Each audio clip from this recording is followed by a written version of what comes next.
Okay, hello guys, natay reparon nga Bluetooth speaker. So ang issue po ay short po ang kanyang power supply, kaya laging high lang po ang sa my display. So itong ganitong mga defect guys, very basic lang po ang ating technique na gagawin. So kuha tayo ng kahit isang diode lang po, ganito. So, and then lagyan natin ng connection. So negative and then positive. Yung may 4 lines, yan po yung negative. So positive to negative. So ito po ay SS34 na diode. So ikabit natin dito guys sa positive. Dito lang.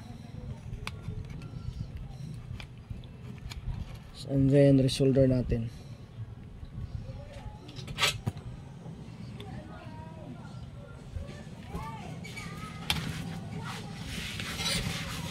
Okay.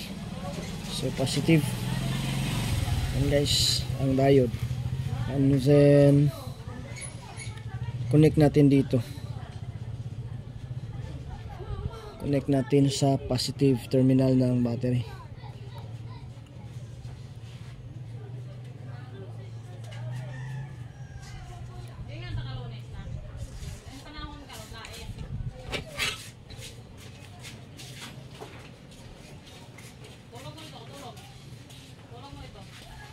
So yan guys.